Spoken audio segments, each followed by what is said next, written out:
Хамтдаа залбирцгаая.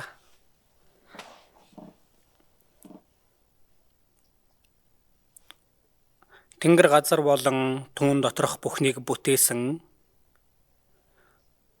бүхий л хүн төрлөختнийг хайрладаг ариун инэрэнгүү Бурхан Аава. Биднийг аврахын тулд цорын ганц хүү Есүс Христийг энэ газар руу илгээн, загалмайн тэр зовлон гүүрүүлж, загалмай дээр урсгасан тэр үнэт цусаар бидний сүнсийг аварч өгсөн тэр агуу нэгүсэл болон хайранд чин сэтгэлээсээ талархаж байна.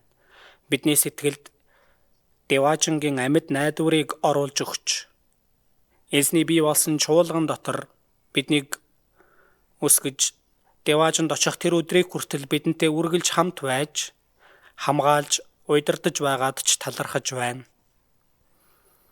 Эзний ажлыг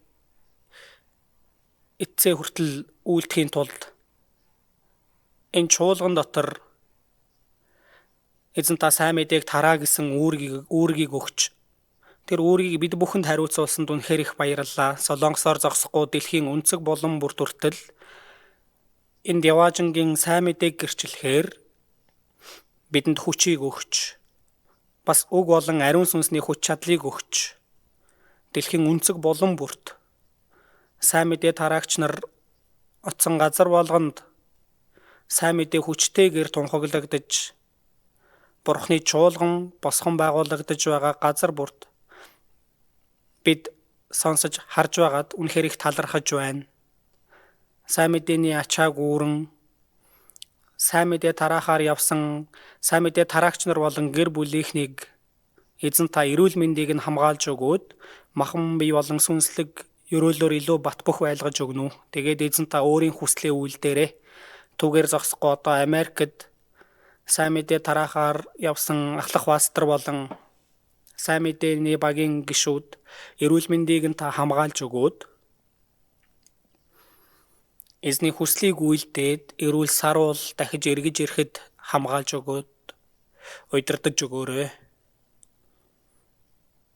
Өнөөдөр эзний өдрийн үгийг зөвхөн эзэн танд л даатгаж байна. Бидний эзэн Есүс Христийн нэрээр залбирлаа. Амен.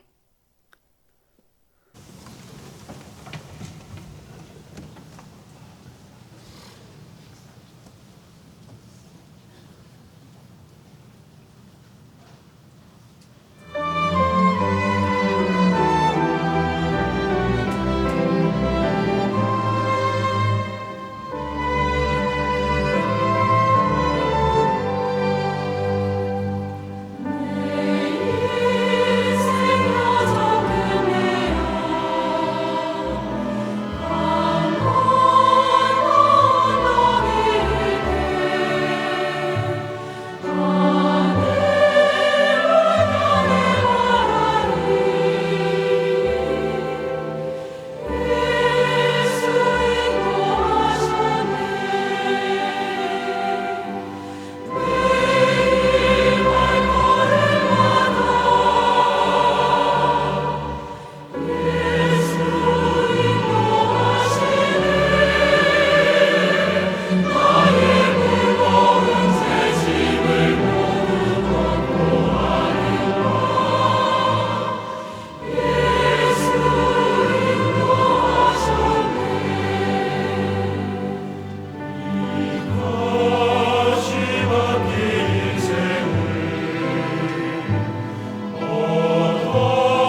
Магтан дууны багийн магтан дунд баярлалаа.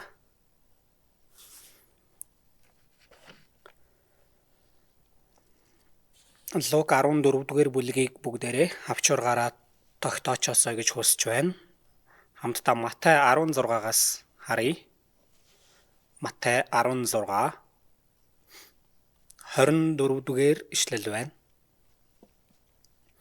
Матай 16-гийн 24 хамтдаа уншия. Тэгээд Есүс шавнартаа хэн нэгэн миний араас дагахыг хүсвэл тэр өөрийгөө үгүйсгэн загалмайгаа авч намайг даг. Хэн амиа аврахыг хүснэ тэр түүнийгээ алдна. Харин хэн миний төлөө амиа алдна тэр түүнийгээ олно.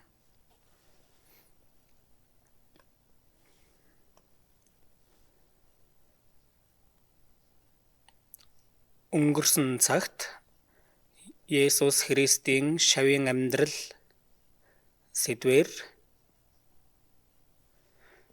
Есүсийн хэлсэн үгээр би биеэ хайрлах тун гэсэн үгээр хамтдаа сургамжийг авсан байгаа. Иохан 13:34 дээр би та нарт шин тушаал өгье. Би биеэ хайрлах тун. Би та нарыг яаж хайрласны адил та нар мөн би биеэ хайрлах тун. Би биедээ хайртай байвас үүгээр чин та нарыг миний шав гэдгийг бүгд мэдэх болно гэлээ. Гэсэн энэ үгээр дамжуулаад өнгөрсөн цагт үгнээс сурсан байгаа. Өнөөдөр 2 дахь үгээр өөрийгөө үгүйсгэн загалмайгаа авч эзнийг даг гэсэн Есүсийн үгээр дамжуулан үгнээс сурах гэж байна. Бид нар аврагцаан гэж хэлж байгааг өөр үгээр хэлэх юм бол Есүс Христийн хайр Бурхны хайрыг авсан, Бурхны хайрыг ухаарсан гэсэн үгтэй яг адилхан байгаа.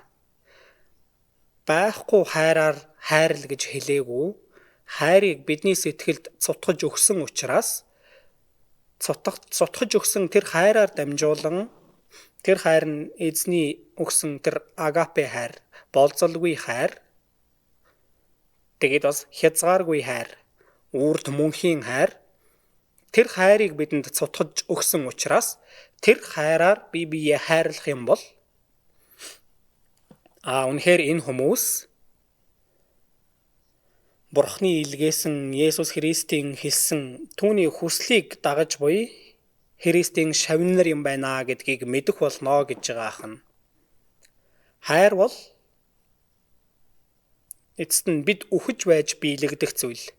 1-р Иохан 3:16 дээр бидний төлөө тэр амиа өгсөн тул тиймээс Бурханч тэр эзэнч тэр бидэнд хандсан хайраа баталсан шиг үүгээр бид хайрыг мэднэ. Бид ч ах дүүсийнхээ төлөө амиа өгөх учиртай гэж хэлсэн байгаа.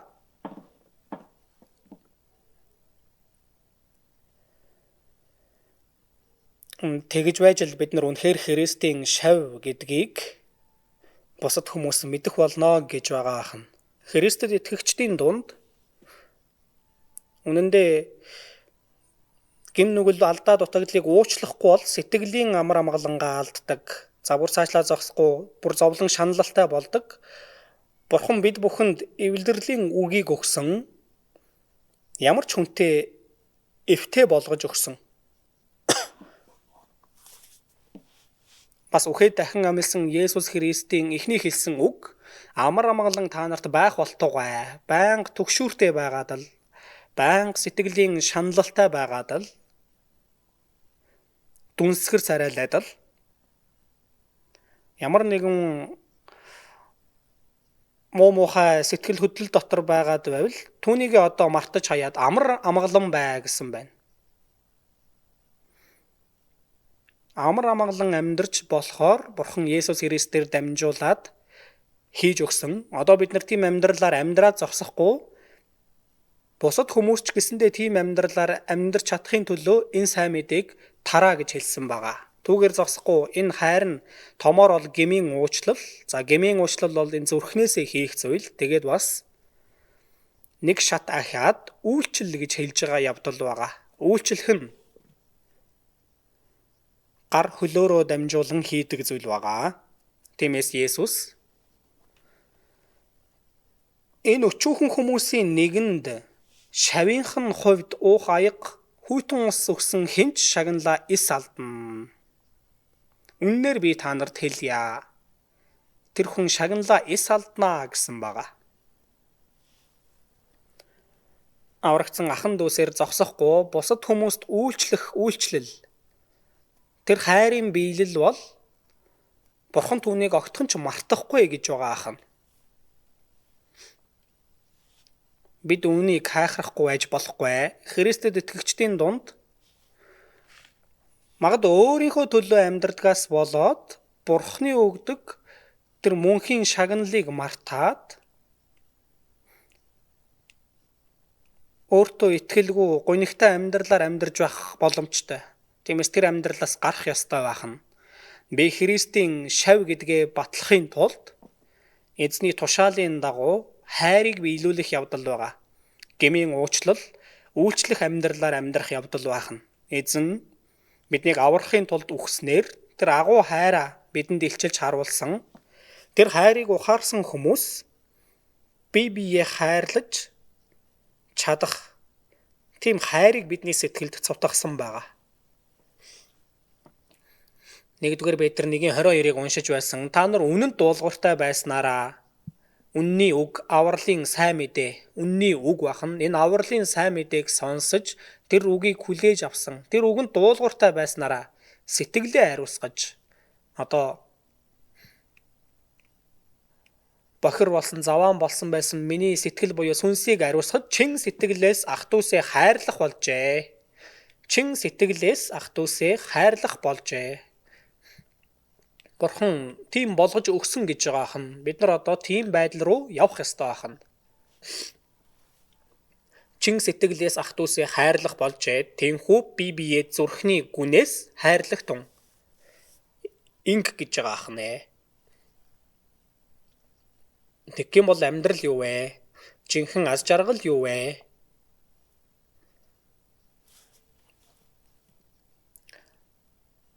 Бурхан хүнийг бүтээсэн бүтээлийн зорилго биелэгдэх явдал бахан нэ тэр бол өнгөрсөн цагт Христийн шавийн амьдрал нэг гэсэн үгээр дамжуулан үүний тухай сурсан. Өнөөдөр 2 дахь сургаал болгож сая уншсан үгийн дагуу өөрийгөө үгүйсгэн загалмайгаа авч эзнийг даг гэж хэлж байгаа юм.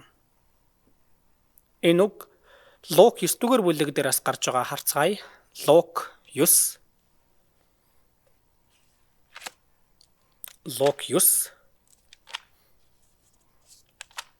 23 дугаар ишлэл байна. Лук 9 23 хамт уншия. Тэр тэдэнд бүгдд нь хандаж хэн миний араас дагахыг хүснэ тэр хүн өөрийгөө үгүйсгэн өдөр бүр загалмайгаа үүрч намайг даг. Энэ үгийг Марк номон дээрээс харах юм бол хурсан олныг шавнарынхаа хамт дуудаж гэсэн байгаа. Зөвхөн хурсан олонд зогсохгүй тэр хурсан олон донд шавнар нь бас байсан. Тийм болохоор хурсан олныг шавнарынхаа хамт дуудаж гэж байгаа. Тэгэхээр хэнч вэ? Хэн нэг нь үнэхээр эзнийг дагахыг хүсвэл Христэд итгэгчийн итгэлийн амьдрал бол эзний араас явдаг амьдрал бахан. Хэн нэг нь миний араас дагахыг хүсвэл өөрийгөө үгүйсгэн, эхлээд өөрийгөө үгүйсгэн. Өөрийгөө үгүйсгэн гэдэг нь юу гэсэн үг болоо? Өөрийгөө үгүйсгэнэ гэдэг нь өөрийн сайрхал, өөрийн шунал, өөрийн төлөвлөгөө, өөрийн эрх мэдэл юм уу? Энэ бүх зүйлээ доош нь тавьж Бурханы хүсэлд дуулууртай хандах, захирагдах, Бурханы хүсэлд өөрийгөө оруулах, тэгж амьдрах амьдралыг өөрийгөө үгүйсгдэг амьдрал гэж хэлж байгаа ахнэ. Үүнийг энгийнээр даруу, дүлгүүн байхаар зогсохгүй энэ би төвт амьдралаасаа би гэсэн үзлээсээ татгалзах явдал бахан. Өөртөө төв тийм чиглэлтэй амьдарж байгаа амьдралаасаа татгалзаж одоо Есүс Христийн үг түүнд төвлөж, үг рүү чиглэж, түүнд тааруулж амьдрах тэр амьдралыг өөрийгөө үгүйсгэх амьдрал гэнэ. Үүнийг өөрийгөө үгүйсгэж байна гэж хэлнэ. Тэгвэл бид бүхэн өөрсдийн сэтгэлээ Есүс Христийн сэтгэлд нийцүүлэх ёстой. Тэгэхээр миний сэтгэлд Есүсийн сэтгэлийг нийцүүлэе гэвэл тэр болохгүй. Тиймээс Есүс Христийн сэтгэлд би өөрийнхөө сэтгэлийг нийцүүлэх. Тэр нь Давидтай адил зүрх сэтгэлийн минь дагуухан болж байна гэсэн үг. Энэ нь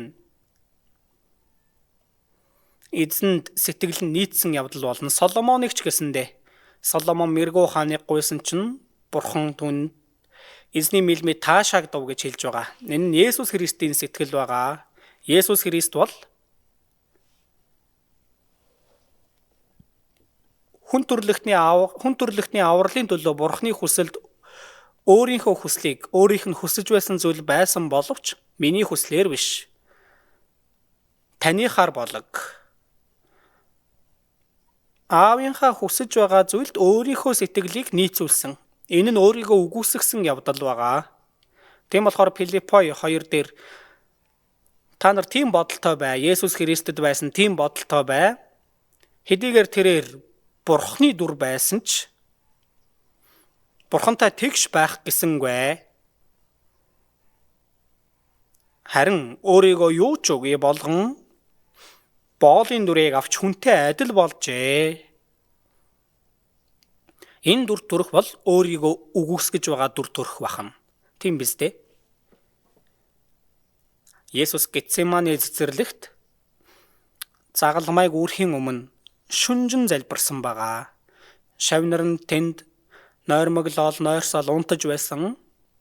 Гэтэл газар бүхийн хөлсөө туслуулан аава болж өгвөл надаас энэ аягийг өнгөрүүлээч.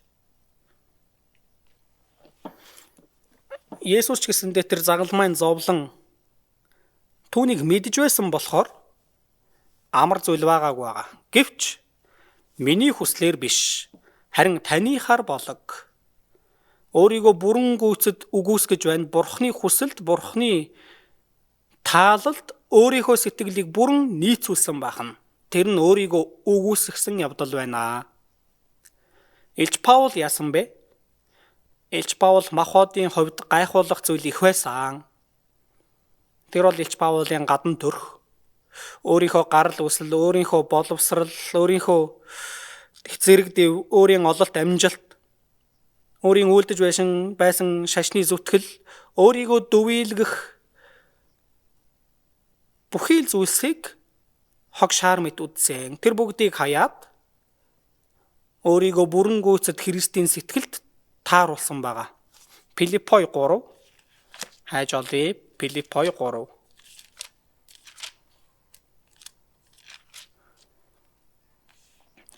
Галат, Ефес, Филиппой, Колосай гэж байгаа тийм ээ. Филиппой 3. Филиппой 3-ын 4-өөс ахуулан харъя.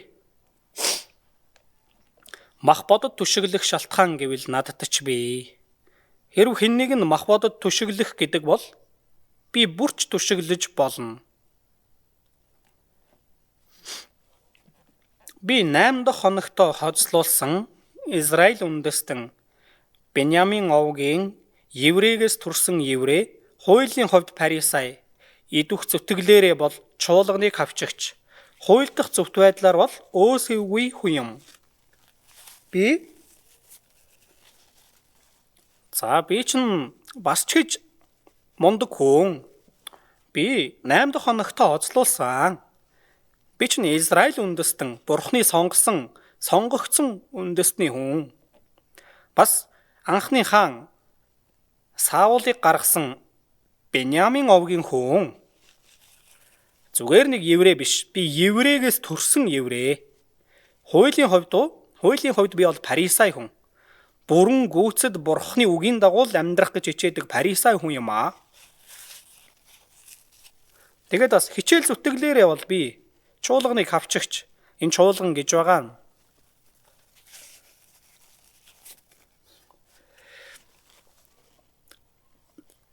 хамгийн том ял загалмай дээр цовдлогдох болсон тэр Есүсийг Месиа гэж итгэж байгаа тэр хүмүүс бол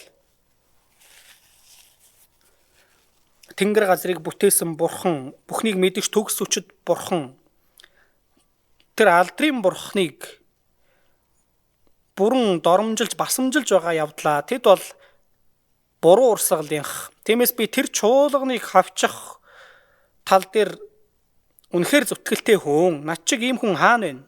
Хууль дах зөвхт байдлаар бол би өөс эвгүй хүн. Ингэж гайхуулах зүйл надад олон байна. Гэвч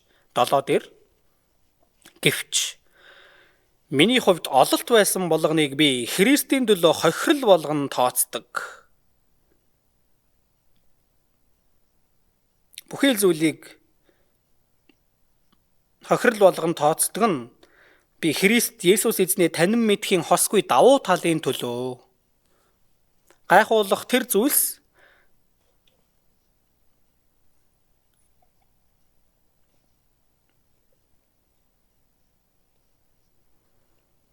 Есүс Христийг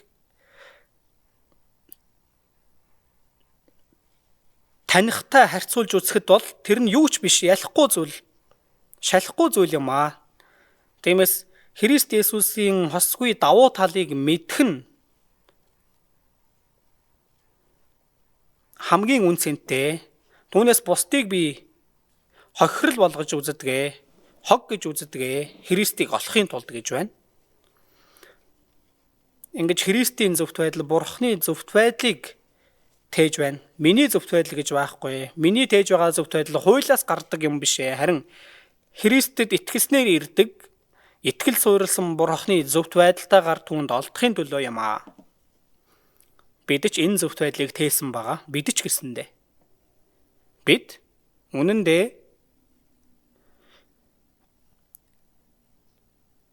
эзний өмнө зөвхт гэж дуудагдах нь Христийн хийсэн зөвхтийг бидэнд өгсөн бахан. Тэр зөвхт байдлыг бид нар хэр зэрэг энэ ертөнцид Христийн зөвхт байдлыг илэрхийлэн амьдрна вэ? Тэр нь дараа нь эзний өмнө очиход шагнал болсон байх болно. Бидний гэм нүглийг бүрэн гүйцэд гэмгүй болгож өгснөөр зогсохгүй Христийн хийсэн зөвхт байдлыг бас бидэнд өмсгсөн бахан. Тэр зөвхт байдлыг teen амьдр гэж байна. Өөрийгөө үгүйсгээд. Миний ямар нэгэн зүйлс тэр бүгдээ хай гэж байна. Одоо тэр л зөвхт байдлыг тээгээд нүүр бардан миний ертөнц дээр амьдрах нэ. Тиймээс миний дотор Есүс Христ амьдарч байгаа. Тэр бол хамгийн хосгүй давуу зүйл. Тэр зөвхт байдал. Тэгээд Илч Паул Есүс Христийг дагахын тулд өөрийгөө өдөр бүр өхүүлж амьдэрсэн байгаа. Тиймээс 1-р Коринт 15:31 дээрээс харах юм бол хатуунараа бидний эзэн Есүс Христийн дотор миний бахархал болдог та нарын талаарх бахархлаар би баталъя. Би өдөр бүр үхдэг. Өдөр бүр өөрийгөө үгүйсгэж эзнийг дагсан амьдралаар амьдрсан гэсэн байна. Өөрийгөө үгүйсгэнэ гэдэг нь өөрийн бодол, өөрийн зөрүүдлэл, өөрийн санаа зовнил, төлөвлөгөө тэр бүгдийг хайж Христийн бодол болон төлөвлөгөөний төлөө өөрийгөө эзэнт зориулан өөрөөрөө зогсохгүй бусадтай хамт тэр зөвхт байдлын замаар амийн замаар явдаг болох нь өөрийгөө үгүйсгэж байгаа явдал бахан. Тиймээс Библи хэлэхдээ эзэнт замаа даатга түүнд итгэж найд тэгвэл тэр биелүүлж өгнө гэсэн байгаа. Өөрсдийн замаа эзэнт даатга. Гэтэл үгүй би өөрийн зөрүүдлээр өөрийн бодлоор амьдрах гээд байдаг. Энэ нь өөрийгөө үгүйсгэж байгаа явдал биш байна.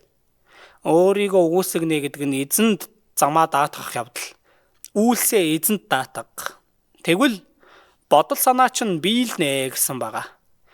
Бид нар энэ нийгэмдэр амьдарсан ч, ажил хийгээд амьдарсан ч, бизнес хийгээд амьдарсан ч үйлсээ эзэнд даатгаа. Тэгвэл бодол санаа чинь биелнэ.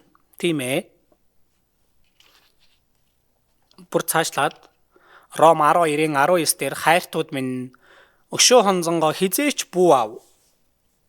Харин Бурхны уур хилэнд зай гарга. Эзэнд бүхнийг даатгаад амьдр. Тэр нь эзний хүсэл гэж байгаа ахнэ. Эзний хүсэж байгаа зүйл тэр нь өөрийгөө үгүйсгэж байгаа зам баахна. Тиймээс өөрийн бүхий л бодол бүгдийг Христэд захируулах. Тэр нь өөрийгөө үгүйсгэж байгаа арга зам. Амаргүй л дээ. За 1-р Коринт 10-аас харъя. 2-р Коринт 10.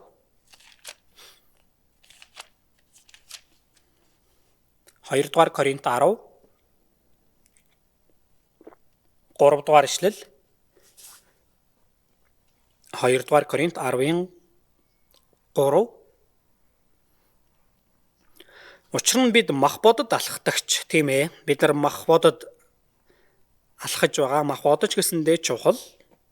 Махан бий байгаа болохоор бид төрсөн болохоор дахин төрч чадсан. За бид мах бодод алхдагч. Мах бодын дагуу дайтдаггүй. Бидний байлдааны зэвсэг нь мах бодынх бус. Харин ялагдашгүйч ялж чадах Бурхны хүчит зэвсгүүд юм. Энэ чухал бахнэ. Бүхий л зүйлсийг нурааж, бид цэцэрлэхийг нурааж, Бурхны мэдлэгийн эсрэг босогч, алив бардамлыг устгаж, хамт унши бодол бүрийг Христэд дуулууртай болгохоор олзолдог. Энэ нь өөрийгөө үгүйсгэж бидний жанжин Есүс Христийг өмнөө тавин бид түүний араас яван ялалтанд хүрэх амьдралаар амьдарж байгаа ахын. Тэр нь бидний дайтаж байгаа тулаан бахна. Тиймээс 2-р Коринт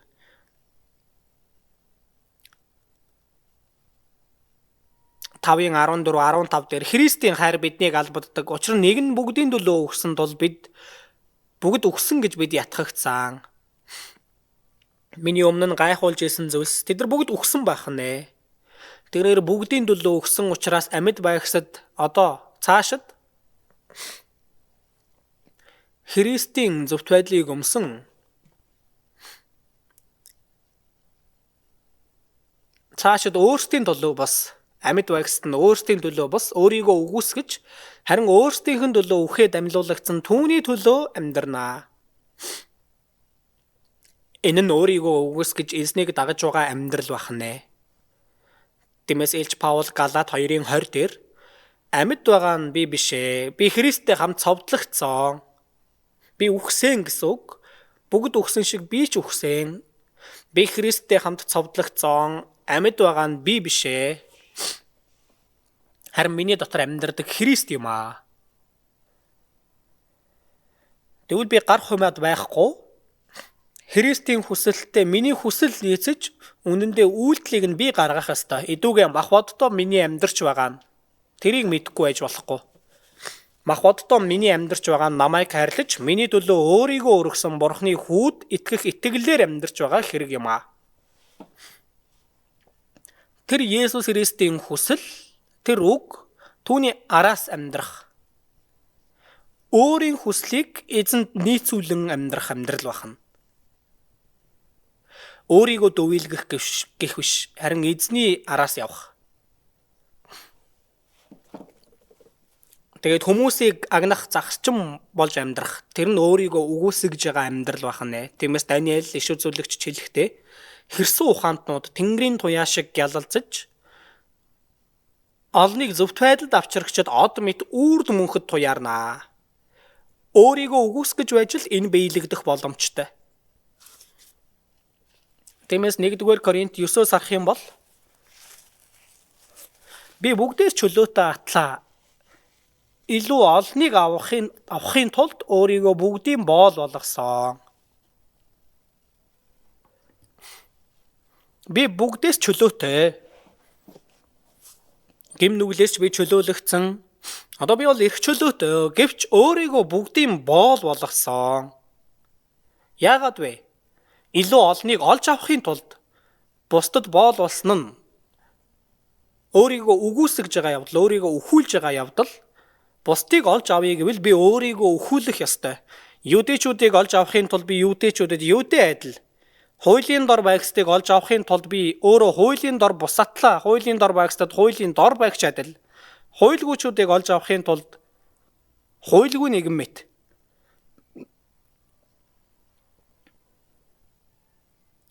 Би бүгдэд бүх юм болж байсан нь бүхий л аргаар заримыг нь аврахын тулд аа. Тэгэхээр өөрийгөө үгүйсгэх арга зам нь эзний хүсэл, хүмүүсийг аврах, хүмүүсийг загсчлах, загсчны амьдралаар амьдрч чадах явдал байна. Би сайн мэдээний төлөө бүхий л зүйлийг үйлдэж байгаа.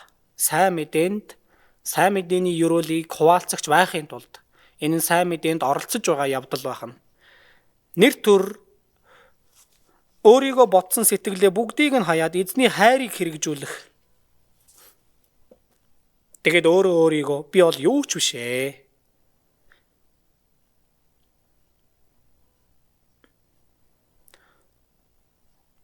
Хүмүүсийг харахад Илч Паул бол Саул байх үедээ тэр хэвээрээ том болсон бол тэр Юудын нийгэмд нэр төрөнд цуурайтах байсан тийм ирээдүйн гэрэл гэгээтэй байсан залуу байсан. Гэвч тэр бүхнийгээ хайсан. Тэглээгээ түүний амьдрал бүтлгүйцсэн үү? Бүтлгүйцсэн гэвэл намайг дуурай гэж яаж бидэнд хэлэх вүлээ дээ? Би Христийг дуурайдаг шиг намайг дуурайцгаа гэж хэлэнгээ. Тэр хүнд хэцүү зовлонтой золиос гаргасан үхэн үхтлээ амьдарсан тийм амьдралаар амьдарж ирсэн. Христийн амьдарсан амьдрал нь тэр байсан. Христийн шав тийм амьдралаар хамт амьдарч алхах ёстой гэж байгаа ахнэ. 1-р Коринт 4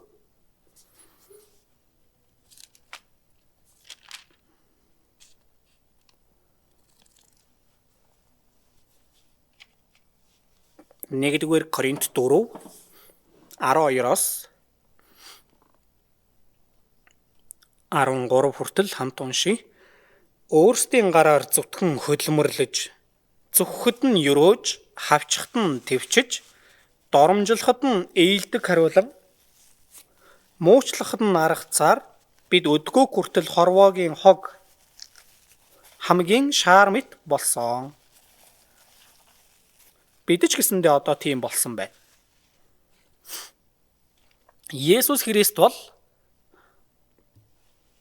Паул Есүс Христтэй хамт ийм амьдралаар амьдрахын тулд үлгэр дуурайлыг авсан. Бид ч гэсэндээ Есүс Христ болон Илч Паулын амьдрсан энэ амьдралыг дуурайх ёстой.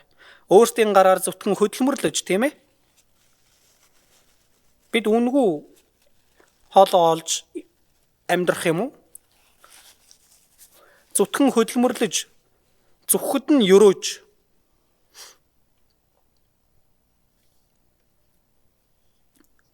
хавчхад нь твчиж, доромжлоход нь ээлдэг хариулан. Битгий тэгэлдээ гэд. Яагаад вэ? Сайн мэдээнд саад болохоор. Үнэхээр нэг хүнийг ч болов яаж ийгээд сайн мэдээг тарааж деважн руу дагуулъя гэж байгаа тэр чин сэтгэл. Энэ сэтгэлийг мань ойлгож өгөөч гэж бид нар ятгадаг. Бид нар өдийг хүртэл хорвоогийн хог хамгийн шаар мэт болсон. Илч Паул тэгсэн. Энэ нь өөрийгөө үгүйсгэж байгаа зам бахан. Өөрийгөө үгүйсгдэг хүмүүсийн амьдрал бахнэ. 1-р Коринт 10-аас бас харъя. 1-р Коринт 10 23-аас 24 хүртэл бүх юм зөвшөөрөгддөг, харин бүгд тустай биш. Бүх юм зөвшөөрөгддөг, харин бүгд босхон байгуулдаггүй. Хинч өөрийнхийг бос Харин бусдынхыг эрг. За би урдах хэсгийг нь унших юм бол арын хэсгийг нь та бүхэн уншиж өгөөрэй. Бүх юм зөвшөөрөгддөг. Бүх юм зөвшөөрөгддөг. Хинч өөрийнхийг бос. Тийм ээ. Энэ нь өөрийгөө үгүйсгэж байгаа арга зам бахан. Эзнийг дагаж байгаа эзний шав болох нь тийм амар хялбар зам биш ээ. Бидний сэтгэлд амар амгалан байна. Баяр хөөр бялхаж байгаач тэгсэн ч боддоор энэ махан бий бол хэцүү амьдралаар амьдарж байгаа. Наапрагт аврагдсан нэгэн дуучин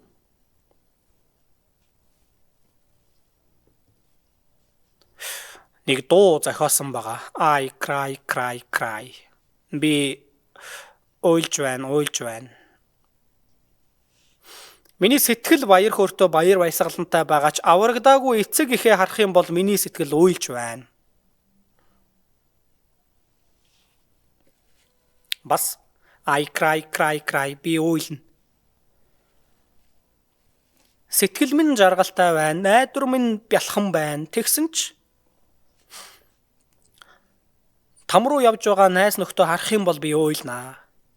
Тийм дуу гаргаж тэр дуучин тэр дуугаа цацсан байгаа. Тэр нь одоо бас олон хүмүүст бас дуулагдж байна.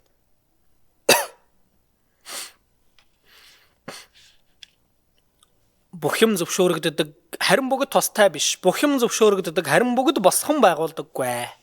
Хинч өөрийнхийг бос, харин бусдынхыг эрг. Яаж игээд тэр хүн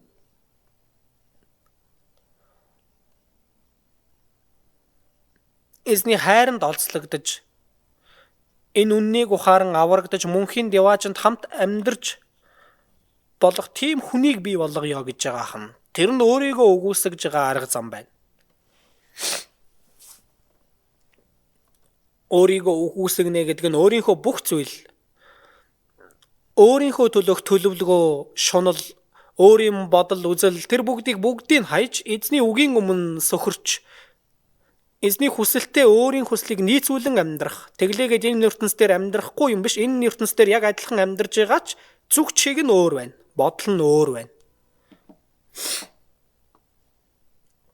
Яг адилхан хоол идж байгаач. За нэг сайхан зодолтий гээд хүчээс илбэх гээд хоол идэх хүн байна. Бас би энэ хоолыг идээд хүч ороод сайн үйл хий. Яг адилхан юм идэж байна, хоол идэж байна. Гэхдээ зүг чиг нь учир шалтгаан нь өөр байдаг шиг бид нар яг адилхан ажил хийгээл амьдарч байна. Яг адилхан бусдад адил сургуульд явж байна, чуулганд явж байна. Гэхдээ зүг чиг, зориг хаана байна? Түүнээс шалтгаалan үр дүн нь өөр байх болно. Тэгэхээр өөрийгөө үгүйсгэж амьдрья гэвэл би эзний хүсэлд өөрийгөө нийцүүлэх, эзний хүслийн өмнө би сөхрөх, эзний хүсэл тааруулж амьдрах нь хэрэгтэй ахна. Эзний төлөө хичээнгүйлэн амьдрвал эзэн биднийг өөрийнхөө хүслийн дагуу бүтээж өгнө. Эзэн бол бүхнийг мэдгч төгс хүчит бурхан. 1-р Самуэль 2:6-аас харвал өхүүлдэг нь ч бас амьлуулдаг нь ч эзэн. Үхэгсдийн оронд унагдаг нь бас өргөж басгадаг нь тэр юм аа. Үгүүрүүлдэг бас баяжуулдаг нь эзэн. Дордуулдаг бас дээрдүүлдэг нь тэр юм аа. Бурхан хийдэг бахан түүнийг. Тэр эзний хүсэлд нийцүүлэх. Тэгвэл эзний хүслийн дагуу бид нар амьдрвал эзэн биднийг бас бүтээж өгдөг бахан. Тэр нь эзний төлөө эзний араас явж байгаа амьдрал өөрийгөө үгүйсгэн. Түүний дараа бас нэг нь эзнийг бас хайрл гэж байгаа хань. Хавчургаараа тогтоосон Лук 14:26-г харъя. Лук 14:26. Лук 14:26. Хамт уншия. Хэрв хэн нэг нь над дээр ирж өөрийн эцэг эхнэр хүүхэд ах эгч дүүсээ төдийгүй өөрийн амийг хүртэл үл ойшоохгүй бол тэр миний шав байж чадахгүй. Энэ үгийг анх уншихад за тэгэхээр чин өөрийн эцэг эхнэр хүүхэд ах эгч дүүсээ бүгдийг хай гэсэн үг юм байх та. Махбодын зүгээс бодоод үзэхэд буруу ойлгох боломжтой. Матай 10:37-оос харах юм бол яг адилхан үг. Эцгээ юм уу эхээ надаас илүү хайрлагч нь миний хувьд зохистой нэгэн биш ээ. Хүүгээ эсвэл охиноо надаас илүү хайрлагч ч миний хувьд зохистой нэгэн биш ээ. Тийм үг гардаг. Тэр ямар үг юм бэ? Энэ бол маш чухал утга санааг илэрхийлж байгаа. Төрхөн зур энэ дэлхий дээр байх гэр бүлийн харилцаа, гэр бүл гэсэн сэтгэл түүнээс болоод эзэн болон үннийг орхиж болохгүй гэсэн үг. Гэр бүлийн харилцаа холбооноос болж хамгийн зөв зүйлийг хаях юм бол тэр гэр бүл бүгдээрээ тэр зөв зүйлийг олж авч чадахгүй байхад хүрж байгаа юм аа. Тэр гэр бүл нь нийтээрээ бас энэ авралыг авч энэ сайн зүйл, энэ зөв зүйлийг авахын төлөө эхлээд яг одоо бол хагарал гарч болох ч огтхон ч эзнийг хойш нь тавьж болохгүй ахнэ. Тэмцхийг хүсэхгүй дээ. Гэр бүлийнхнийхээ хүслийг аваад за сүмд явхаа болёо. За. Гэр бүлийнхнийхээ амар тайван байдлын төлөө сүмд очихгүй байя. Тэгж болохгүй гэж байгаа ахна. Тийм үг бахна. Гэр бүл гэсэн сэтгэлээс болоод хамгийн зөв зүйлийг бүү хай гэж байгаа. Гэр бүлийнхнийгээ би энэ зөв зүйл рүү удирдахын тулд үүнээс би татгалзаж болохгүй. Гэтэл болохгүй юм байна гэж очоод энэ махбодын зүгээс тэмцэх биш. Бурхан хэлж байгаа.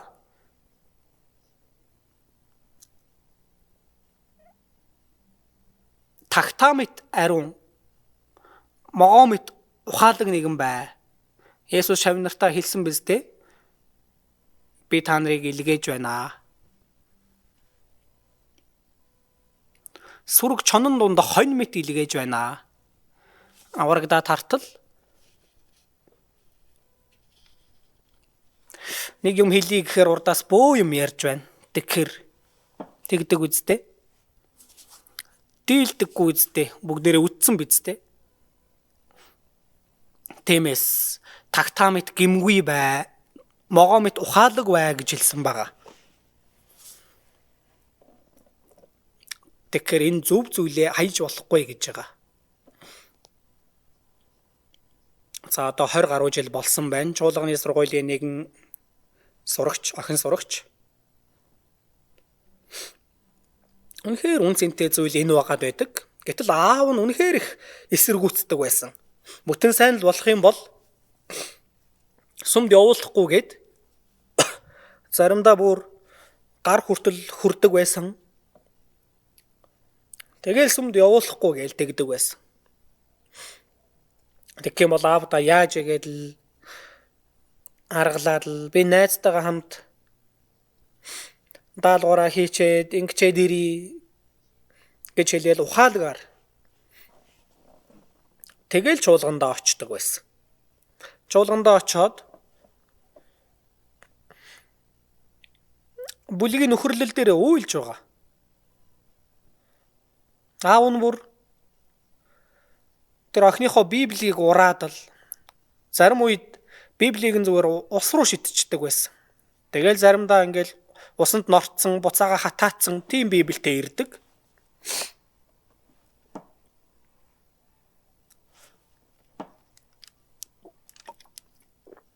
Тэгэх юм бол чуулганы сургуулийн багш нь чуулган дээр ч юм уу ингээл энэ тэнд эзэнгүй Библи байж идэг үсттэй. Тийм эзэнгүй Библи янзалж өгөөд л тэгингээ аавтайгаа маргалдаад байгаа шалтгаан нь гэр бүлээ хайрлж байгаа болохоор, аавыгаа хайрлж байгаа болохоор л байна. Тиймээс бууж өгөөгүй.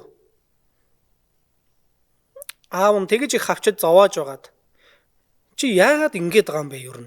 Аава ганц л удаа сонсоод үзээч. Сонсоод үзэх юм бол намайг буруу юмд яваагүйг та мэднэ. Тэгж байгаад аав нь ирээд эхний өдөр үг сонсож үзээд л нэрэл үний юм яриад байсан байж тээ. Нэрэл зөв юм байсан байна. Үнэхээр амьдралын асуудлыг ярьдаг юм байна. Миний бодон тунгаадаг зүйлийг ярьж байна. Ямар нэг юм энд байгаа юм байна. Энэ аав нь анх удаа дуустал нүгийг сонссон. Тэгээд анх удаагаар аврагдсан. Тэгээд охиндоо уучлаарай.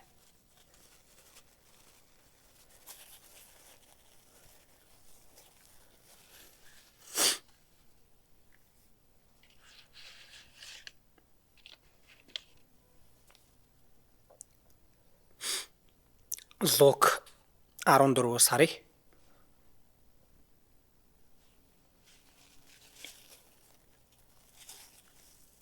26-27 дахиад уншия.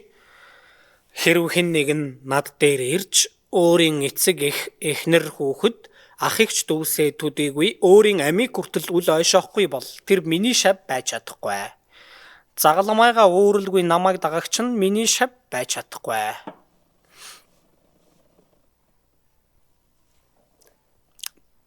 Тэр чуулганы сургуулийн охин өөрийгөө үгүйсгэн бас өөрийнхөө үүрэх ёстой загалмайг үүрсэн. Түүнийгээ үүрч эцээ хүртэл эзнийг дагсан. Энэ нь шавийн амьдрал үсттэй. Тийм биз дээ?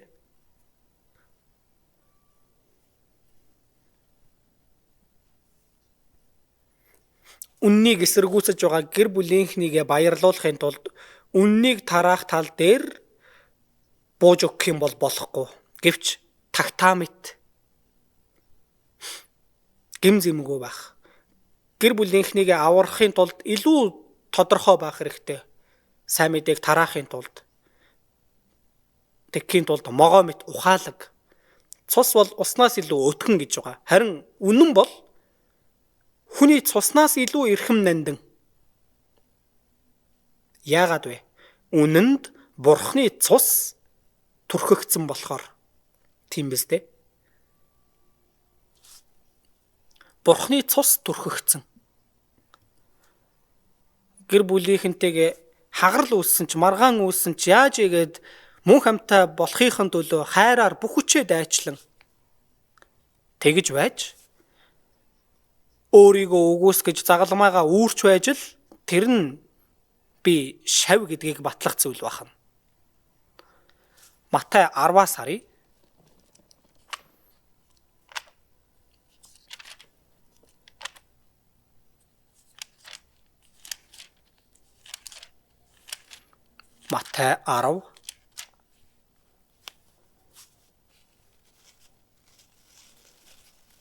35-аас 34-өөс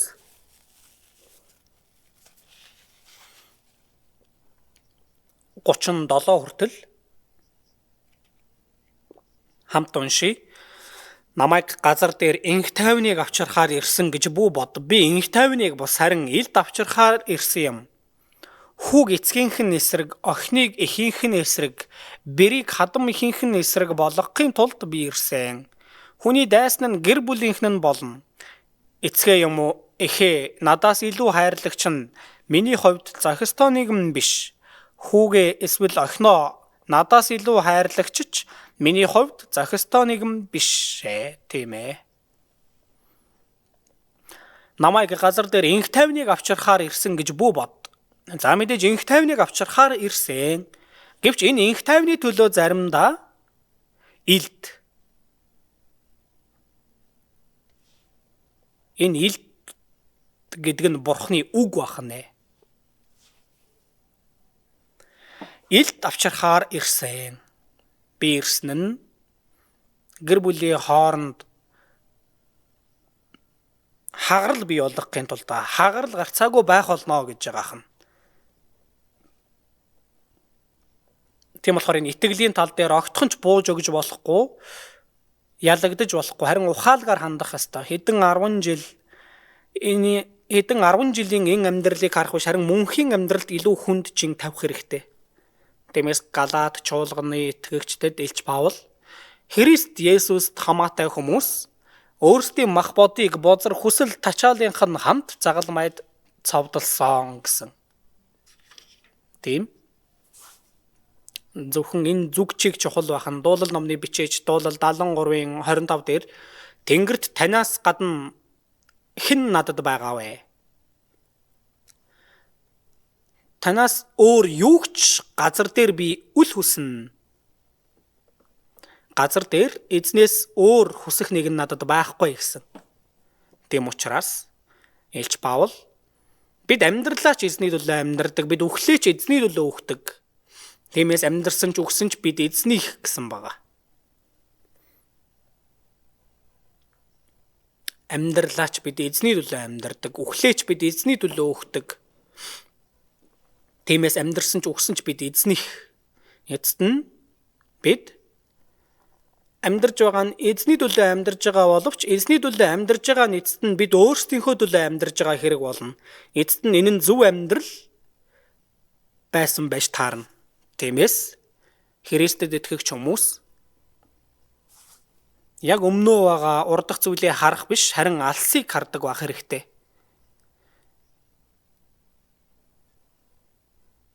Энэ ертөнц дээрх л амьдралаа ялах гэж биш. Үнэхээр холыг харж, деваажин хүртэл тэр алсыг харж. Тийм ээ? Аврагдсны дараа өөрийнхөө амьдралдаа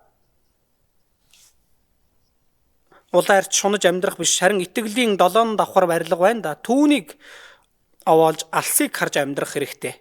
2 дугаар Петр номон дээр хэлсэн хайж олъё. 2 дугаар Петр 1.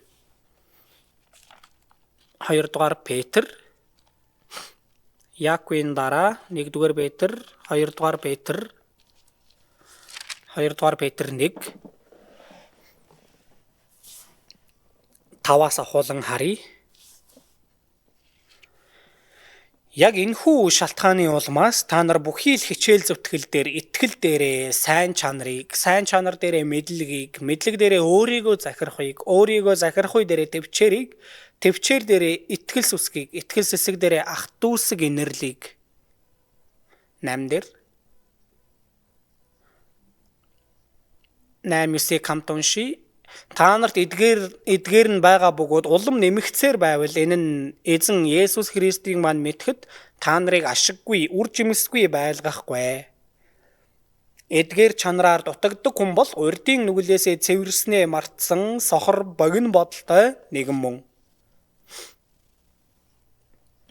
Та нарт эдгээр нь байгаа бөгөөд гэж байна. Яагаад байгаа вэ? Итгэл дээр 7 зүйл байна. За би үүнийг цээжилж байсан удаатай.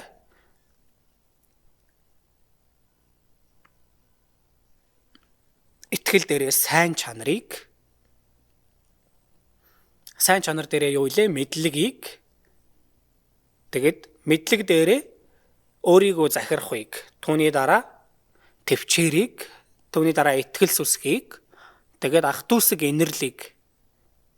Тэгээд ах дүүсэг инэрл дээрээ хайрыг хамтдаг. Ийм зан чанар, шинж чанар та нарт байгаа бөгөөд гэж байна. Та нарт байгаа бөгөөд бидний дотор байгаа ах нь. Харин эдгээр чанараар дутагддаг хүн бол сохор гэж байгаа. Хэлсэн энэ 7 зүйл итгэлийн 7 давхар барилга дотор миний доторх ариун сүнсний үр жимсээр зогсохгүй, гадна талын ариун сүнсний үр жимс. Тийм ариун сүнсний үр жимс ургуулах болно гэж байна.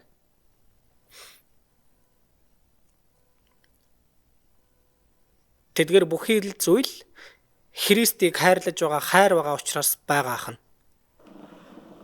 Тиймээс эзэн асуудаг. Дахин амилсан Есүс Галил нуурын эрэг дээр хамгийн түрүүнд Петрийг дуудсан тэр газартаа очиод Өөрийг нь 3 удаа үгүйсгсэн энэ Петрт асуулт тавьдаг. Петрэ гээгүй харин бүр өмнөх үе рүү н очоод Иохны хүү Симоно чи намайг эднээс илүү хайрладаг уу?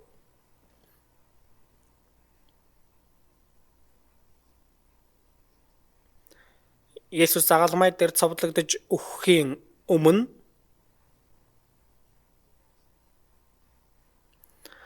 та нар удахгүй бүгд намайг орхиод явах болно. Мөксөн ч би танаас холдохгүй. Ингэж 3 удаа бүр тангаргалан байран хэлж байсан энэ Петр хүртэл 3 удаа эзнийг үгүйсгсэн. Тийм биз дээ. Дахин амилсан Есүс түүн дээр дахиж явж атсан. Иохны Симоно чи намайг эднээс илүү хайрладаг уу? Үнэхээр энэ амьдралын зорилго юу вэ гэж байгаа хан Петр одоо Есүс загалмай дээр цавлагдаад нас барчихсан. Түүний дараа за миний амьдралч бүтлгүүчлээ дээ гэд дахиад өөрийнхөө өмнө нь хийж исэн загчныхаа ажлаа хийгээд амьдрдаг ч юм уу гэд ботсон байсан. Гэтэл тэнд нь дахиж дуутсан байгаа. Чи үнэхээр эднээс илүү намайг хайрладаг уу? Бидэнд эзнийг хайрлах хайр байхгүй бол бидний итгэлийн амьдрал хэцүү. Энэ ертөнцийн алдраас илүү эзний өгөх тэр алдар тэр нь илүү агуу учраас энэ ертөнц энэ дэлхийгээс илүү агуу том зүйл нь Есүс Христ байх нэ. Тиймээс ганц Есүс Христийг олж авах нь энэ дэлхийг олж авснаас ч илүү том зүйлийг олж авсан хэрэг байна. Тэр Есүс тэр нэгнийг чи үнэхээр хайрладаг уу? Тийм ээ, хайрладаг. Эзэн танд хайртайг минь та мэднэ гэсэн байгаа.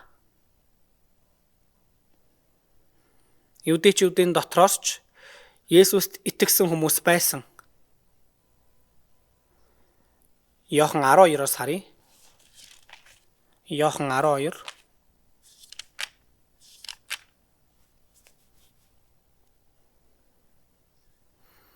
Иохан 12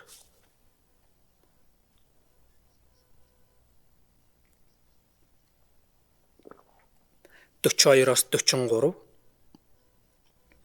Иохан 12-ийн 42-оос 43 хамт уншия. Хэдий тийм боловч захирагчдын олонх нь Есүст итгэсэн билээ. Гэхдээ тэд фарисеучудаас болж синагогоос хөөгдөхгүй гэсэндээ үүнийг утсангүй. Учир нь тэд Бурхны алдраас илүү хүний алдрыг таалсан юм.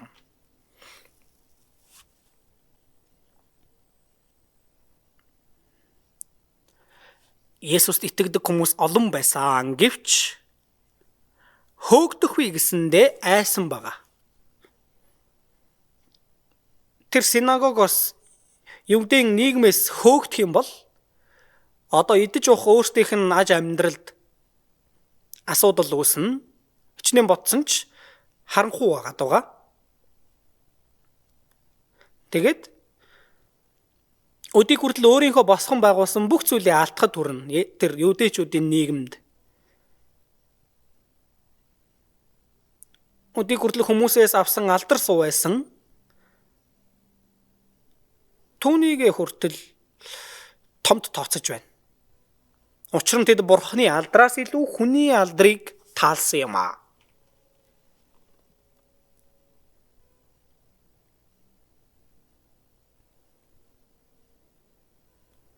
За үнэхээр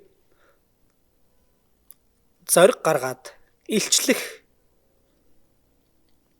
ил тод эзнийг хайрлаж эзнийг тарааж амьдрах юм бол эзэн тэр хүнийг хайна гэж үү? Мэдээж зовлон байна. Золиос байна. Хэцүү зүйл байна. Гэвч Бурхан хаяхгүй юм аа. Тийм биз дээ?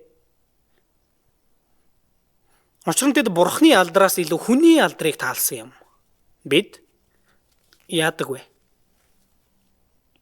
Бурхны алдар болон хүний алдар. Мэдээж бурхны алдрыг сонгох хэрэгтэй үсттэй. Бид тэр замаар явах хэрэгтэй. Эзнийг хайрлаж, бурхныг хайрлах тэр замаар явах ёстой. Огтхон ч бурхан хаяхгүй. Тиймээс Давид итгэгч тэр үр удам нь залуугаасаа хөгшөртлөө хаягдахыг хараагүй гэж байгаа. Эзэн хамт байдаг болохоор ертөнцийн нүдээр харах биш. Өөрийнхөө нэр нүрийг бодох биш. Өөрийнхөө амийг хайрлагч нь алдах болно. Өөрийн нэр төр түүнийгээ дүвийлгэх гэдэг л эзнийг хаях. Эзнийг хойш тавих. Тийм хүн нь алдах болно. Харин энэ ертөнцид өөрийнхөө амийг үзэн ядагч нь үл ойшоогч нь мөнх амьд хүртэл хадгалнаа. Нэр төрөө хугарч хаяад. Тийм зүйлийг үл тоож үнэхээр эзэнтэй нэгдэж байгаа сэтгэлээр, Христийн сэтгэлээр зоригтойгоор арга хэмжээ аваад явах юм бол мөнх амьд хүртэл хадгалнаа гэж байна. Яагаад? Эзэн хамгаалах болохоор.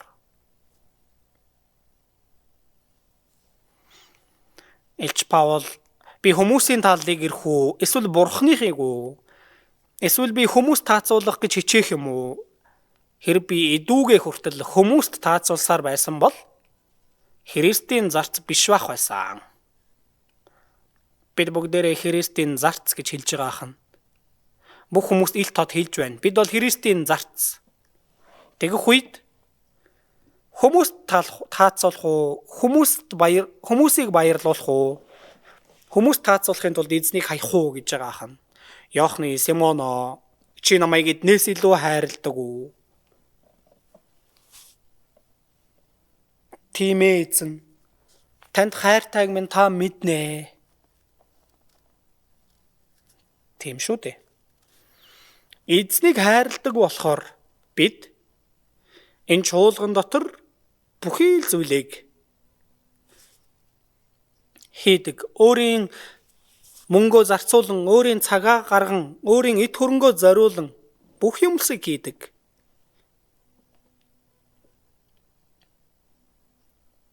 Эзнийг хайрладаг болохоор энэ дотор байгаа эзнийг хайрлаж байгаа болохоор бид заримдаа амиа хүртэл өргөн байран сайн дураараа бүхнийг хийдэг. Тийм биз дээ? Хэцүү хүнд байсан ч. Энэ чуулганы сургуулийн багш нар хүртэл ямар хэцүү хүнд байдаг вүлээ дээ. Бүхий л үйлчлэл хийж байгаа ахын дүүс тус бүр өөрсдийн байр суурин дээр өөрөөсөө цагаа гаргаж, өөрөөсөө мөнгө төгрөг зарцуулан, өөрийнхөө биеийг хүртэл оролцуулан, яагаад? Эзнийг хайрладаг болохоор бахна. Тэр нь шавийн зам бахна, шавийн амьдрал бахна. Тэгингээ эзэн бас шаардаж байгаа. Хавчуургаараа тогтоосон Лук 14 руу очие. Лук 14 27 Лук 14-ийн 27 хамт уншия. Загалмайга үүрэлгүй намайг дагагч нь миний шав байж чадахгүй. Энэ үг Есүс загалмай дээр цовдлогдохоос өмнө хэлсэн үг. Тиймээс энэ үгийг хэлэх үед энэ загалмайн шийтгэл бол үнэхээр асар хүнд ял авсан. Цаазаар авах ялтай хүмүүсийн шийтгэл авах зүйл байсан. Есүс энэ загалмай дээр цовдлогдно гэдгийг шавнар нь одоохондоо мдээгүй байсан үе. Гэтэл Есүс загалмайга үүрэлгүй намайг дагагч нь энэ ямар үг юм болоо? Миний шав байж чадахгүй. Миний хувьд зохистой нэг юм биш ээ. Матай 10 дээр миний хувьд зохистой нэгэн биш гэсэн байгаа. Лук 14 дээр миний шав байж чадахгүй. Адилхан үг үстэй.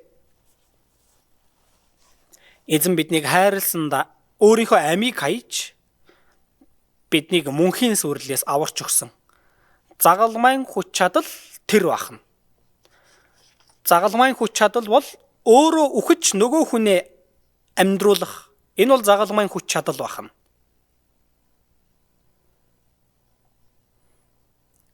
Эзний загалмайд эзний хайр болон эзний зовлон золиос шингэсэн байгаа юм аа. Эзний хайр зовлон золиослолоор эзэн үхэж тэгээд биднийг амьдруулсан. Алдаа зурчил гим нүгэл дотроо өгсөн байсан биднийг амьдруулсан, мөнхөд амьдруулсан. Бидэнд мөнх амийг өгсөн. Нэгэн киноны гол дур чол гэхүн одоо ч галактикийн галт тэргэнд сууж уудам сансрын хязгааргүй орон зайд мөнхийн амьдралыг эрен тэнүүчилсээр байна. Гэвч тэр хүссэн мөнх амьдралаа одоо болтол олоогүй л байна. Гэтэл бид нар хэдийнэ олчихсон байгаа үсттэй. Мөнх ам.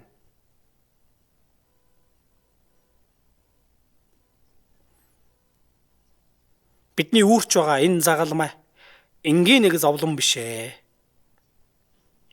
Өөрийгөө өхүүлэх хэрэгсэл байна. Миний үүрч байгаа энэ загалмай өөрийгөө өхүүлэх хэрэгсэл эзэнд дуулууртай байхын тулд үүрч яваа зовлонгийн зам байна. Энэ бол цаазын ял авах газар байна. Хүн болгонд тохирсон онцгой золиос үүргийг илэрхийлж байгаа юм аа. Өөр хүнийг аврахын тулд би ч энэ өөрийн загалмайг үүрэх ёстой. Би ч золиослох ёстой. Би ч олон зүйлээсээ татгалзаж өөхөх ёстой болж байгаа. Үхэл гэдэг нь байна штэ. Есүс хэлсэн нөхдийнхөө төлөө амиа зориулахаас илүү агуу хайр байхгүй. Тийм ээ. Би нэг хүний өмнөөс үхье гэж бодъё. Тэгвэл миний энэ газар дээрх амьдрал дуусаж байгаа явдал үсттэй.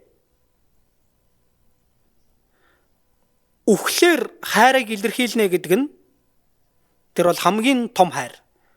Тэр хайр загалмай дээрээс биелэгдсэн. Тэр загалмайн хүч чадал байна. Би үхэж өөр хүнийг аврах. Энэ нь миний үүрэх загалмай ахна. Петр эхэндээ бол зовлонгоос айсан. Өөрийнхөө авах тэр зовлон, тэр хохирлоос айсан. Тиймээс 3 удаа үгүйсгэд зогтсон. Гэвч үхээд дахин амилсан Есүстэй уулзсны дараа тэр итгэл нь илүү бат бөх болоод улам илүү зоригтой болсон. Тэгээ сайн мэдээг тараагаад хүнийг аврах сайн мэдээг тараагаад өөрөө хүртэл өөрийн загалмайг энэ Петр өөрийн загалмайг үүрээд явсан. Тийм биз дээ? Өөхөх үеийн ирэхэд эзний өмнө би эзний 3 удаа үгүйсгсэн тийм муу хүн штэ. Би яаж эзэнтэй адилхан ингэж дээшээ харсан загалмай дээр өөхөх вүлээ. Намайг доош нь харсан загалмай дээр цовдол гэсэн. Тиймээс доошоо харсан загалмай дээр цовдлогдож өгсөн.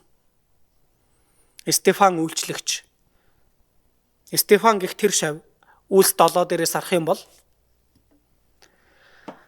тэр алдартай сайн мэдээний сургаалыг заадаг үсттэй. Тэгсэн чинь хүмүүсийн ууран дүрлзээд л чулуу аваад шидэж чулуунд оногдож өгсөн. Чулуунд оногдож утсан уу? Би чулуунд оногдож утсан. Аймаар өвддөг.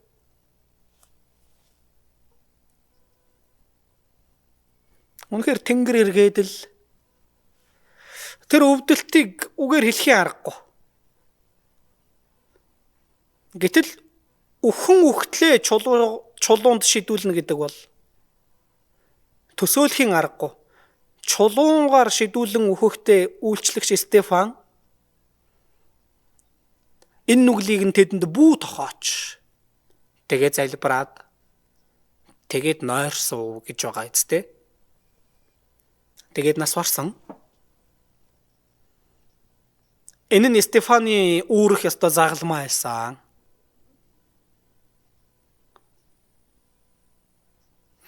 Тэгэхээр бидэнд ч гэсэндээ хүн болгонд өгөгдсөн загалмай гэж бий. Үүрэх загалмай.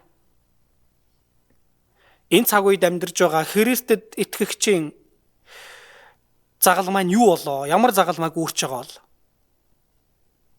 Газрын хязгаар хүртэл сайн мэдээг тунхаг илгэсэн энэ тушаалын улмаас газрын хязгаар хүртэл манай чуулганаас явсан асар олон сайн мэдээ тараагч нар энэ сайн мэдээ гэсэн нэг ачааг үүрээд өдийг хүртэл амьдарсан амьдралаа таслан зогсоож тэгээд юу ч харагдахгүй байгаа үл мэдэгдэх газарт очиж зөвхөн сайн мэдээг л тараахын төлөө эзний төлөө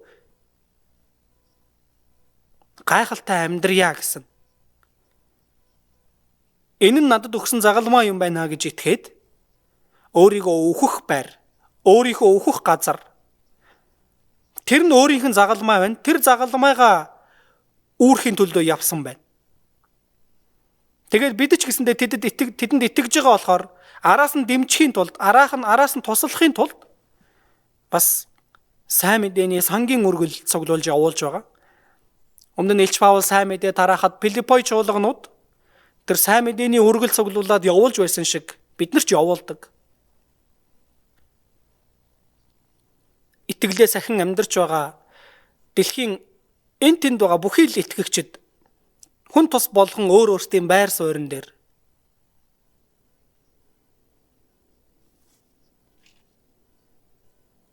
янз бүрийн аюул дунд сайн мэдээг тарааж байна. Хохирол амсаж байгаа ч гэсэндээ.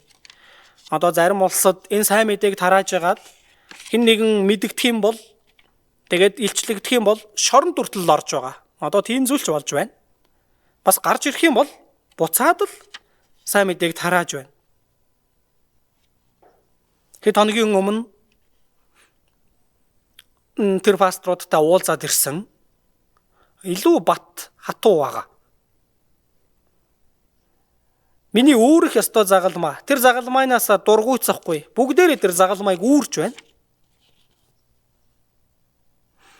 Хог шавхруу мэт үзэгдэж байна, хавчигдэж байна. Хохирол хүртэл амсаж байна. Өөрийнхөө үүрэх ёстой тэр загалмайг үүрээ чимээг өөхнөр хяргагчийнхаа өмнө очих тэр хонь адил. Эзний явсан яг л тэр дүр төрхийн дагуу эзнийг дуурайн сайн мэдээг тарааж байна.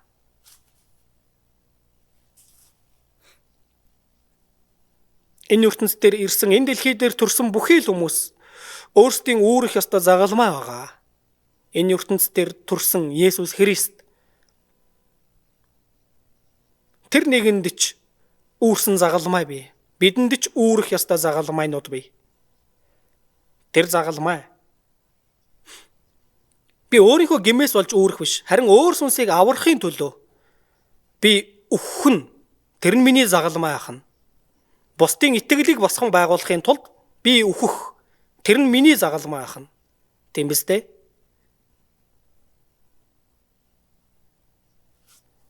Өөр хүн надад алдаа гаргалаа, гэм хийлээ. Би өөрийн загалмайг үүрч Голготын толгод өөд гарan тэр зовлонг амсах ёстой ахна. Тэр загалмайг үүрэл зүгээр үхчих биш байхна. Тэр зовлонг амсаж байж өөр бусад хүний гмийг бид уучлж чадна. Өөр бусдын алдааг би загалмай дээрээ үүрээд Голготын толгод руу гарах тэр зовлонгийн мөчүүд бий. Тэгээд хадагдах ёстой. Хадагдаад шууд өгчихгүй. Бас 6 цагийн турш тэр гим нүгэл, тэр алдаа дутагдал сэтгэл дотроос бүрэн гүйцэд уушлагдах хүртэл 6 цагийн турш цусаа урсхан тэр аимшигтай зовлон тарчлалыг эцсээ хүртэл тэсвэрлэх ёстой. Тэгээд дуусан гутал уучлж чадахгүй юм байна гэж загалмай дээрээс буугаад ирэх үү? Тэр загалмай дээрээс тэр уучлалыг дуусгах байх нь, бүрэн гүйцэд дуусгах. Бидний загалмай адилхан. Би бусдын алдаа дутагдал, бусдын гим нүгэл, бусдын хилэнцгийг би үүрсэн гэвэл түүнийг бүрэн гүйцэд зайлуулах хүртэл тэр зовлонгийн цаг мөчүүд байх нь байна. Алхаж байх үед тэр зовлон, загалмай дээр хадагдах үеийн тэр зовлон, тэгээд цус усаа бүгдийг нь урсгах хүртэл тэр аимшигтай өвдөлт болон шаналл, тэр зовлон, тэр бүгдийг цус усаа бүгдийг нь урсгаж өгөх юм бол надад үйлдсэн тэр бусдын алдаа дутагдлыг бид бүрэн уучлж байна. Тэгэх юм бол эзний өгөх бүрэн гүйцэд амар амгалан байдал сэтгэл дотор миний биелэгдэх нь байна. Амар амгалан та нарт байх болтугай. Хүн төрлөختний гим нүглийг загалмай дээр үүрж өгсөн. Тэгээд дахин амьсан Есүс Христ шавнырынхаа өмнө гарч ирээд айж түгшсэн үү, зов чаналсан уу, хэцүү байсан уу? Үгүй эцтэй. Харин амар амгалан байсан, амар тайван байсан. Амар амгалангаа би та нарт үлдээнэ. Энэ амар амгалан тэр нь загалмайг үүрч байж л, өөрийн загалмайг үүрч байж л эзний явсан тэр замаар явж байж, бид ч тэр замаар явж эзний мэдэрсэн тэр амар тайвныг, амар амгаланг, тэр эвлэрлийг, тэр аз жаргалыг, тэр сэтгэл ханамжийг түүнийг бид нар мэдрэх боломжтой.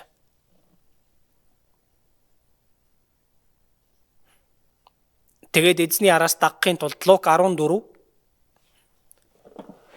Лук 14:28-ыг харъя. Та нарын хэн чин цамхаг барихыг хүсвэл эхлээд сууж үүнийг дуусгаж чадах эсгээ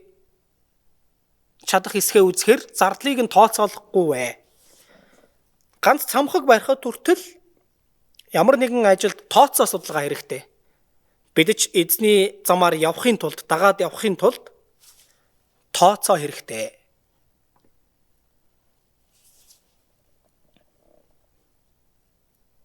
Тэгээд бас эхлээд тооцооноос илүү 31-32 хамт уншия.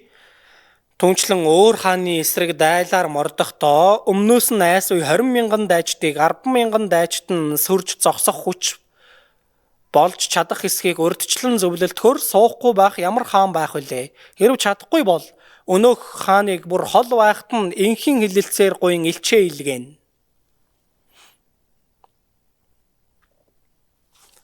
За надад 10,000 зэрэг байна. Нөгөө талд 20,000 зэрэг байна.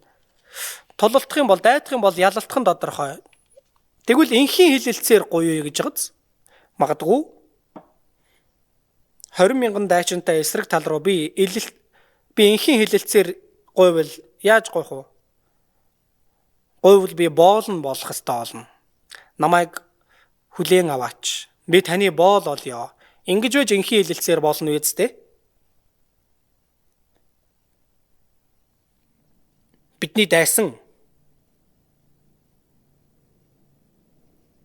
Бидний дайсан юу вэ? Махан бие, ертөнц байна. Энэ махан биеийн хүсэл, энэ ертөнцийн уруу татлага 20,000 дайчинтай адилхан үнэхээр хүчтэй дайсан бахан. Энэ дайсантай би энхийн хилэлцээр хийвэл махан биеийнхээ боол, энэ ертөнцийн боол болох нь байна. Тэгвэл Христийн ажлыг хийх чаргагүй, Христийн зарц болох аргагүй. Яах ёстой вэ? Амиа дэнжин тавин тулалдах ёстой. Тулалдаад ялах ёстой. Өөхөх шийдвэр гаргаад тулалдах юм бол яах вэ? Ялнаа. Тэгэх юм бол махан биеийнхээ боол болохгүй, энэ ертөнцийн боол болохгүй ахна. Тийм биз дээ? Тиймээс эсэргүүц. Диаволыг эсэргүүц. Тэгвэл тэр та нараас зайлна гэсэн байгаа. Тэгэхээр хүчтэй, зоригтой байж хамгийн өмнө химнээ гаргах бай. Бидний жанжин Есүсийг өмнөө тавин зогсох юм бол диаволч, ертөнцч, махан биш бид нар бут цохиж чадна, ялалт байгуулж чадна. Түүний дараа тооцоо гарч байгаа. Тооцоо. Бид эзний араас явъя гэвэл олон зүйлсийг золиослох ёстой, тийм ээ? Цаг хугацаагаа золиослох ёстой. эд хөрөнгө золиослох ёстой. Өөрийн авьяас бас янзын зүйлийг бүх зүйлийг бид нэр золиослох ёстой болно. Би гэр бүлийнхнээсээ болоод итгэлийн амьдралаар явж чадахгүй нэ. Гэр бүлийнхнийгээч тооцоондоо багтаах ёстой. Тиймээс гэр бүлийнхнийгээч золиослно гэсэн тийм сэтгэлтэй байж ялах ёстой байна. Би итгэлийн амьдралаар амьдрахад тэг болох бүхий л зүйлсийг тооцоондоо багтаах ёстой. Багтааж энэ тооцоо гэдэг нь би золиослох тооцоо ахна. Хохирол байсан ч, хохирж исэн ч, хэцүү зүйлүүд байсан ч тэр бүгдийг тооцоондоо багтааж.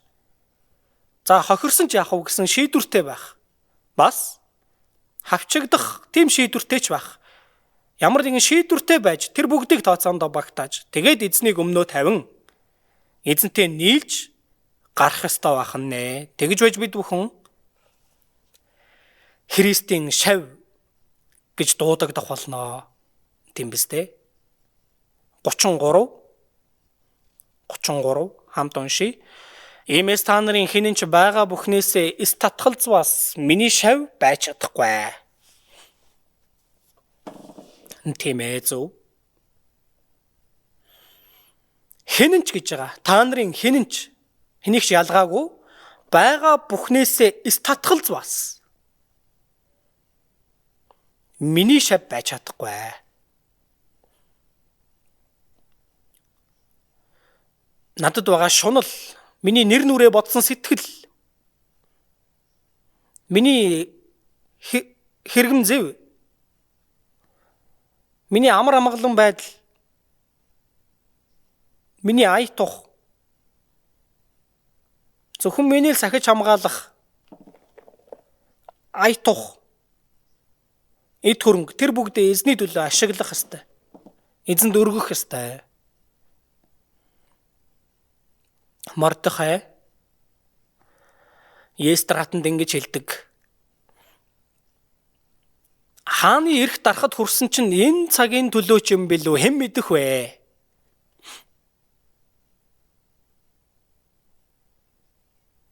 Эзний ажлын төлөө ямар нэгэн байр суурь, үүрэг хариуцлага, эд хөрөнгө, авьяас бэлэг миний туулж байгаа бүхий л зүйл эзэн хэрэглэе гэвэл би үүнийг сурсан, үүнийг цуглуулсан энэ цаг үеийн төлөө ч юм билүү хэн мэдэх вэ? Энэ чинь минийх гээл болохгүй гээл. Тэр биш. Түүнийг хайнаа гэдэг нь татгалзнаа гэдэг нь эзэнд өргөнө гэсэн үг. Өөртөө байгаа бүхнийг эзэнд өргөхгүй бол миний шав байж чадахгүй. Өргөх явдал бахам. Ашиглуулахаар өргөх. Тэгхийн бол миний шав байж чаднаа гэж байгаа. Тэр нь эзний шавийн зам гэж байгаа хан. Дуулал 119 дээр дуулал номны урт бичээсвэ. Олон хүмүүс Давид энэ Библийг бичсэн гэж тэгдэг. Харах юм бол заавар журмыг тань биелүүлэх нь надад ёроол болсон гэж байгаа. Эзний үгийн дагуу сахин биелүүлж амьдрах нь тэр нь надад ёроол. Тийм ээ. Эзний өмнө очих юм бол тэр л миний өмнө байж явах болно. Энэ дэлхий дээр амьдарж байгаад юу ч авч чадахгүй. Энэ дэлхийн зүйлсээс юу ч авч чадахгүй. Харин бидэнд авч явах зүйл бий.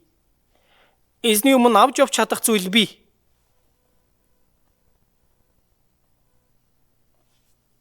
Мод өвс сүрэл. Тим зүйлээр амьдарсан амьдрал бол юу ч авч чадахгүй. Алт мөнгө эрдэнэс. Гэрэл гэгээтэй итгэлээр амьдарсан тэр амьдрал, шавийн хуваар амьдарсан тэр амьдрал, ариун сүнсний үр жимс, мөн хамийн үр жимс, зөв тайдлын үр жимс, Тэр үр жимсийг бид нар бүгдийг нь авч явна. Тэгээд тэр нь үрд мөнх гэрэлтэх алдар болж бидний өмнө өгөгдөх юм аа. Бид богинохон амьдралаар амьдрангаа мөнхийн амьдралаа мөнхийгөө шийдвэрлэж байгаа ахын. Тиймээс ахын дүүс үүнийг мэдж байгаа болохоор ямар ч золиос, ямар ч зовлон, ямар ч авчлага юу ч байсан бай төвчж, тэсвэрлэж хамтдаа нэгэн сэтгэлээр хамтдаа гарах ёстой ахын. Тийм биз дээ. Тэгээсээ гэсэндээ эзэн бидэнд үгээ айлдаж, бидэнд сургамжилж, биднийг удирдан дагуулж байна. Одоо бидний өмнө зуны семинар байна. Энэ зуны семинараар үнэхээр би юу хийх ёстой вэ? Миний үүрэг юу вэ? Хийхийг хүссэн зүйлээ хийгээрэй. Тэгхийн бол бурхан тослоно. Би энэ зуны семинараар сайн мэдээ яаж тараах уу? Сайн мэдээ туслахын тулд яаж үйлчлэх үү? Бас яаж залбирах уу? Өргөл яах уу?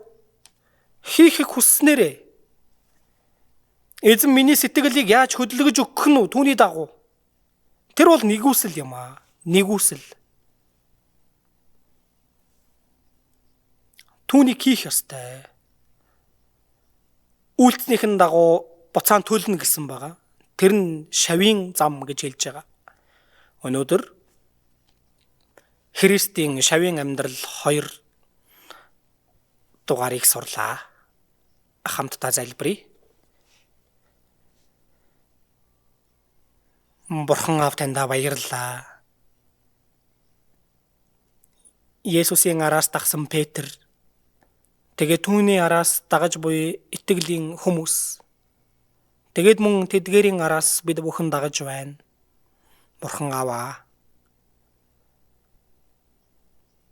Бид эзний шавийн хувьд эзний үгийг дагаж, эзний араас дагсан бид бүхэн махан бие болон сүнслэг ёроолоор та биднийг ёроож, ариун сүнсний хүч чадлыг дүүргэж өгч, бидний хийж байгаа ажил болгонд ялалт байгуулахад бидэнтэй үргэлж хамт байж өгч, удирдан дагуулж өгөөрэй. Есүс Христийн нэрээр залбирлаа. Амен.